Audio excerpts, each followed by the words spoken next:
रात के 2 बज रहे थे और विराट मेघालय और असम बॉर्डर के बीच पड़ने वाली किश्नोई नदी पार कर रहा था। दूर दूर तक अंधेरा छाया हुआ था। एक गहरे सन्नाटे ने किश्नोई नदी को घेर के रखा हुआ था और उसी नदी के ऊपर काले बादल मंडरा रहे थे, जिन्हें देखकर ऐसा लग रहा था कि किसी भी पल वो बरसने वाले हैं। नदी में घुटनों तक का पानी था, जो धीमी रफ्तार के साथ बह जा रहा था। विराट के एक हाथ में मोबाइल का टॉर्च था तो दूसरे हाथ में साइकिल का हैंडल। विराट पैदल पैदल मोबाइल के टॉर्च की रोशनी के सहारे नदी पार कर ही रहा था कि तभी उसका मोबाइल फोन बजने लग जाता है। विराट ने फोन उठाते हुए कहा, हाँ वंदना, बोलो। मोबाइल के अंदर से एक औरत की आवाज सुनाई देती है। कहाँ तक पहुँचे आप जी? किश्नोई नदी तक पहुंच गया हूँ वंदना, बस ये किश्नोई नदी पार करी और फिर मैं सीधे तुम्हारे पास। वंदना की घबराते हुए आवाज सुनाई देती है। क्या कहा? किश्नोई नदी पार कर रहे हो आप? और नहीं तो क्या, अब तुम्हें तो पता ही है कि बंगला मुड़ा गांव से रोंगकामुचा गांव जाने का तो एकमात्र यही रास्ता है ना, और वो भी नदी पार करके जाना पड़ता है। आपको इतनी रात में वापस नहीं आना चाहिए था, ग्रेवयार्ड कोठी में ही रुक जाना चाहिए था। आपको पता है ना, नदी के पास वो घूमती है। विराट हैरानी के साथ पूछता है, वो घूमती है मतलब? आपको सब पता है, पर फिर भी आप जानबूझकर ऐसा बोल रहे हैं ना। माँ जी ने बताया था ना कि नदी पार करते वक्त उसका नाम नहीं लेना चाहिए, वरना वो सच में आ जाती है। वंदना, तुम भी ना कहाँ माँ की बातों में आ गई। लगता है माँ ने तुम्हें भी यक्षिणी की कहानी। विराट अपनी बात पूरी करता उससे पहले ही वंदना घबराते हुए कहती है, चुप हो जाओ जी। हे काली माँ, मेरे पति की रक्षा करना और अनजाने में इनसे जो अनर्थ हुआ है उसके लिए माफ कर देना। आगे कभी उसका नाम नहीं लेंगे। विराट हंसते हुए कहता है, क्या वंदना, तुम भी ना ये यक्षिणी वक्षिणी ना कुछ नहीं होता, समझी? ये सब बस मनगढ़ंत बातें हैं जो गांव वालों ने बनाई हैं और कुछ नहीं। आप नहीं मानते तो मत मानिए, पर मैं तो मानती हूँ ना। आप अपना जल्दी से आ जाइए बस। हाँ वंदना, आ रहा हूँ, बस ये नदी तो पार कर लूं पहले। अच्छा, मैं रखती हूँ। अरे ऐसे कैसे? तुम्हें नहीं लगता तुम कुछ भूल रही हो? मैं भूल रही हूँ? क्या भूल रही हूँ? यक्षिणी के बारे में याद रख सकती हो, लेकिन ये याद नहीं रख सकती कि आज हमारी शादी की सालगिरह है। गलती हो गई जी, माफ कीजिएगा। आपकी फिक्र में तो मैं भूल ही गई थी। विराट मुंह बनाते हुए कहता है, अब भूल गई थी ना तो उसकी सजा तो मिलेगी तुम्हें। सजा के लिए तैयार रहना। वंदना प्यार से पूछती है, अच्छा, तो क्या सजा देंगे आप? तुम्हारी सजा ये है कि तुम्हें आज रात भर जागना पड़ेगा। वंदना शर्मा जाती है और शर्माते हुए कहती है, आप भी ना कैसी कैसी बातें करते हैं आप। अरे अपनी पत्नी से ऐसी बातें नहीं करूंगा तो किससे करूंगा? ठीक है, आ जाइए, मैं इंतजार कर रही हूँ आपका। जल्दी आना। वंदना फोन कट कर देती है और विराट वापस से नदी पार करने लग जाता है। अभी विराट ने 1-2 कदम आगे बढ़ाए ही थे कि तभी उसको पायल बजने की आवाज सुनाई देती है।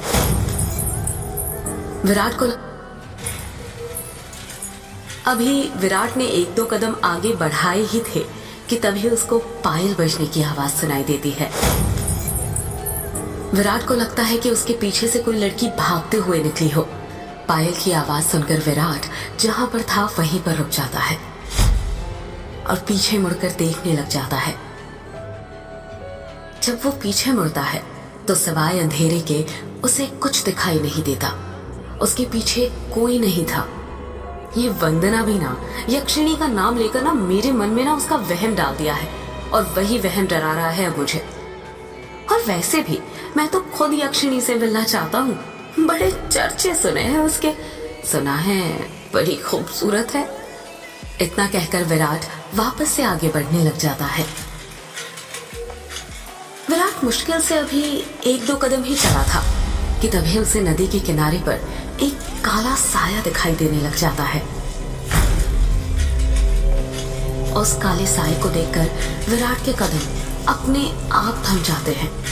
साए को देखकर ऐसा लग रहा था कि जैसे वो विराट का ही इंतजार कर रहा था।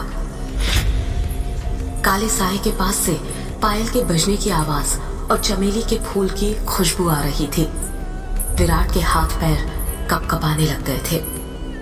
विराट डरते हुए कहता है, कहीं वंदना की बातें सच तो नहीं थी? ये यक्षिणी तो नहीं? विराट उस साए को देखकर इतना डर गया था कि उसका पूरा चेहरा पसीने से लथपथ हो गया था। विराट के हाथ पैर ठंडे पड़ गए थे।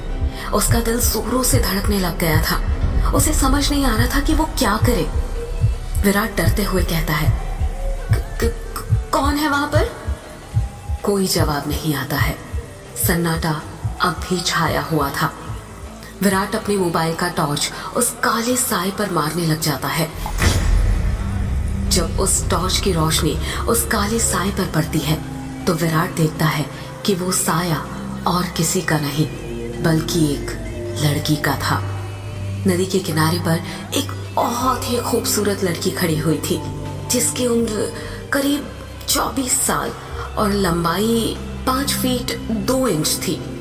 उसकी लंबी सी गर्दन, गुलाबी से होंठ, बाल खुले हुए जो उसके कमर तक आते थे, उसका गोरा बदन और उसी गोरे बदन पर उसने काली साड़ी पहन रखी थी।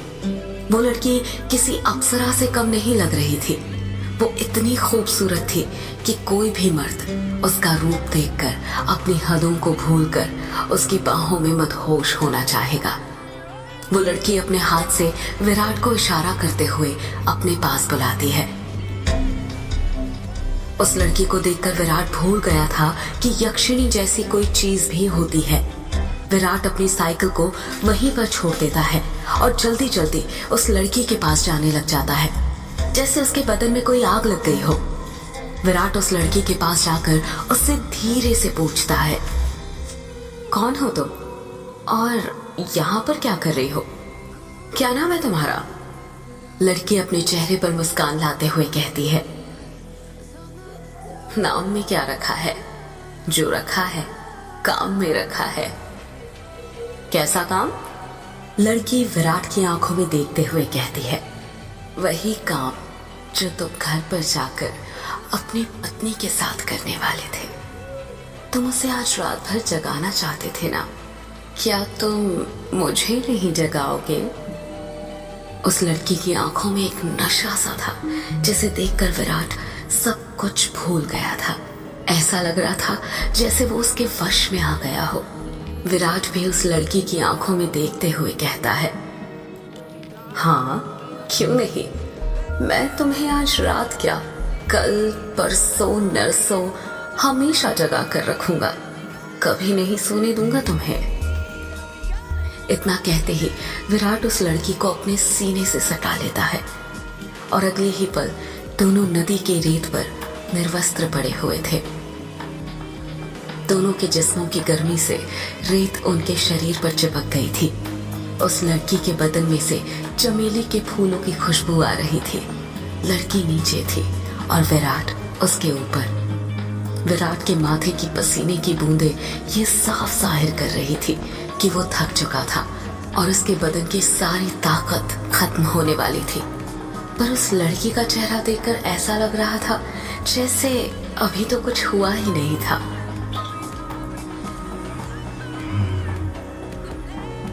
उसके अंदर की प्यास अभी बुझी नहीं थी।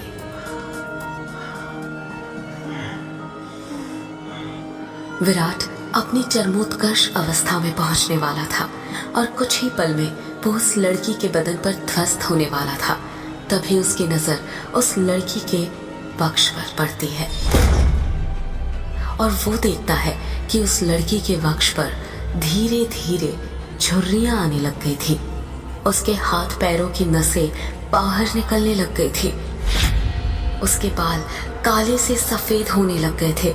देखते ही देखते वो लड़की अचानक से बूढ़ी औरत में तब्दील हो जाती है। ये सब देखकर विराट की आंखें फटी की फटी रह गई थी। उसका गर्म बदन अचानक से ठंडा पड़ गया था। विराट कांपते हुए कहता है, कौन हो तुम? वो लड़की धीरे से कहती है, मैं यक्षिणी, तेरी मौत। ये सुनकर विराट के रोंगटे खड़े हो जाते हैं और वो झट से उससे दूर हटने लगता है। पर उसी वक्त यक्षिणी उसे अपने दोनों हाथों से पकड़ लेती है और कहती है, अभी कहाँ जा रहे हो प्रियतम? मेरी प्यास अभी बुझी नहीं है। तुम तो मुझे कल, परसों, नरसों, हमेशा तक जगाना चाहते थे ना। क्या हुआ? थक गए या डर गए मेरा असली रूप देखकर? विराट उसका खौफनाक चेहरा देखकर इतना डर गया था कि कुछ भी नहीं बोल पा रहा था। उसको यक्षिणी की आंखों में खुद की मौत नजर आ रही थी। यक्षिणी गुस्से में कहती है, वासना की प्यास में तू ये भूल गया कमीने कि तेरी पत्नी वंदना तेरा घर पर इंतजार कर रही है और तू यहाँ पर मेरे साथ। तुम मर्द कभी एक स्त्री से प्यार नहीं कर सकते। तुम्हारी हवस कभी खत्म नहीं होने वाली। इतना कहकर यक्षिणी अपना हाथ विराट के सीने पर रख देती है। यक्षिणी के लंबे लंबे काले नाखून थे जो चाकू की तरह पैने थे। विराट डरते हुए कहता है, नहीं नहीं, ऐसा मत करो, जाने दो मुझे। जाने ही तो दे रही हूँ। पहली बटोला, पहली बटोला, पहली बटोला। इतना कहकर यक्षिणी अपना हाथ विराट के सीने के अंदर घुसा देती है और उसी वक्त जोर से काले बादल गरजने लगते हैं और बारिश होने लग जाती है। विराट के शरीर का खून नाखूनों के सहारे यक्षिणी के शरीर में जाने लग जाता है। जैसे जैसे खून यक्षिणी के शरीर के अंदर जा रहा था, वो वापस से जवान होते जा रही थी। यक्षिणी वापस से अपने पुराने रूप में आ गई थी और विराट का शरीर सूखकर सफेद पड़ गया था। उसके अंदर खून की एक बूंद तक नहीं थी, पर उसकी धड़कनें अब भी चल रही थी। यक्षिणी अपना मुंह विराट के कान के पास ले जाती है और फुसफुसाते हुए कहती है, राम नो राम रो, राम रो, राम नो राम नो, राम रो। इतना कहकर यक्षिणी अपना खून से सना हाथ विराट के सीने से बाहर निकालने लग जाती है। जैसे ही यक्षिणी अपना हाथ विराट के सीने से बाहर निकालती है, विराट अपना दम तोड़ देता है, क्योंकि यक्षिणी के हाथ में विराट का दिल था जो सिकुड़ चुका था। अगले ही पहल यक्षिणी विराट का दिल लेकर गायब हो जाती है, ठीक उस तरह जिस तरह बारिश की बूंदें होती है।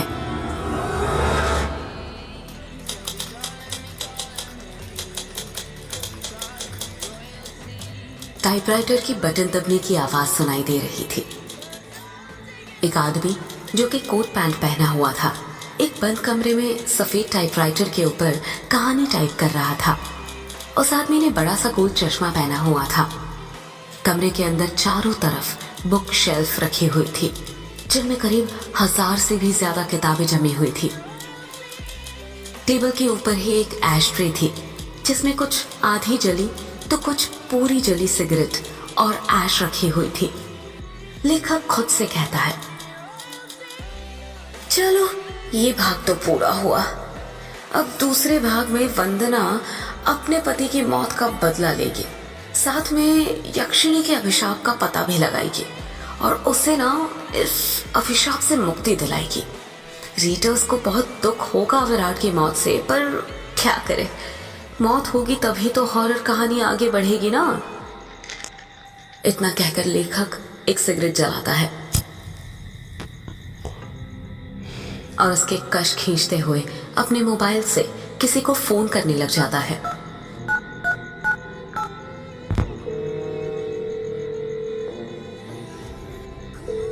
फोन के अंदर से उबासी लेते हुए आवाज सुनाई देती है, हेलो।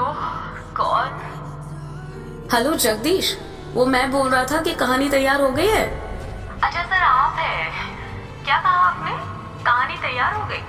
ये तो बहुत अच्छी बात है सर, पर बुरा मत मानिएगा सर, ये बात आप मुझे सुबह भी तो बता सकते थे। इतनी रात में कॉल करने की क्या जरूरत थी? लेखक सिगरेट का कश खींचते हुए कहता है। क्या कहा? इतनी रात में? आखिर अभी वक्त ही क्या हुआ है? बस। लेखक ने इतना कहा ही था, तभी उसकी नजर उसके हाथ की पुरानी सी वॉच पर पड़ती है और वो देखता है कि रात के 3:05 हो रहे थे। लेखक अपनी गलती महसूस करते हुए कहता है, अरे 3 बज गए, इतनी रात हो गई। मुझे तो पता भी नहीं चला, मुझे तो लगा अभी 9-10 ही बज रहे होंगे। कोई बात नहीं सर, मैं समझ सकता हूँ।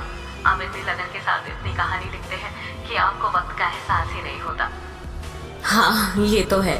देखना, जब ये किताब आएगी ना तो लोगों के रोंगटे खड़े हो जाएंगे। रात भर जाग कर ये कहानी लिखी है मैंने। वो तो होनी ही है सर, आखिर आपकी कहानी में जान होती है, इतनी जान कि सोए हुए मुर्दों को भी जगा दे और उनको भी कहानी सुनने के लिए मजबूर कर दे। वैसे अभी जो कहानी आपने लिखी है उसका नाम क्या है? इस कहानी का नाम है यक्षिणी एक डायन। मोबाइल के अंदर से हैरानी के साथ आवाज सुनाई देती है। क्या कहा सर? यक्षिणी? हाँ, यक्षिणी। क्या हुआ, तुम इतना शॉक्ड क्यों लग रहे हो? सर, मैंने सुना है ये जो यक्षिणी है ये आपके गांव के पास जो किश्नोई नदी है वहां पर घूमा करती है और मर्दों के साथ वो सब, यानी वही सब करके उन्हें मार देती है। हाँ तो सर, आपको डर नहीं लगता जिस गांव में यक्षिणी घूमती है वहीं पर रहकर उसके बारे में कहानी लिखकर अगर यक्षिणी ने आपको कुछ कर दिया तो? जगदीश, यक्षिणी इतनी बुरी नहीं होती जितना गांव के लोग और तुम सब समझते हो। मतलब ये कि यक्षिणियां बहुत अच्छी होती है, इतनी अच्छी कि दूसरों की खुशी के लिए अपना सब कुछ कुर्बान करने के लिए तैयार हो जाए। पर कभी कभी जिंदगी में कुछ ऐसी घटना घटती है कि आपकी पूरी जिंदगी बदल जाती है। कैसी घटना सर? मैं कुछ समझा नहीं।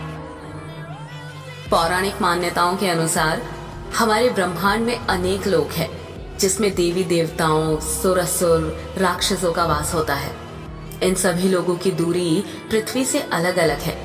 कहा जाता है कि इन सभी लोकों में विष्णु लोक सबसे ऊपर है और सबसे निचला लोक यक्ष यक्षिणियों और अप्सराओं का है, जो पृथ्वी से सबसे नजदीक है। जो लोक पृथ्वी के सबसे नजदीक है, उस लोक के देवी देवताओं की पूजा करने से वो देवी देवता जल्दी प्रसन्न होते हैं। जगदीश बीच में ही बोल पड़ता है। ऐसा क्यों सर? उस लोक के देवी देवता जल्दी प्रसन्न क्यों होते हैं? क्योंकि लगातार ठीक दिशा और समय पर किसी मंत्र की साधना करने से उन देवी देवताओं तक तरंगे जल्दी पहुंचती है। यक्ष यक्षिणियों के लोक में से ही एक यक्षिणी द्वापर युग के अंत में पृथ्वी पर आई थी, जिसको एक अभिशाप मिला था। एक ऐसा अभिशाप जिसने उसकी जिंदगी बदल दी थी। कैसा अभिशाप सर? आप किस अभिशाप की बात कर रहे हैं? और उसे यह अभिशाप किसने दिया था? एक दूसरे लोक से पृथ्वी लोक पर आई यक्षिणी को एक अभिशाप मिला था। आखिर क्या था वो अभिशाप और किसने दिया था? जानने के लिए सुनते रहिए यक्षिणी एक डायन का अगला एपिसोड।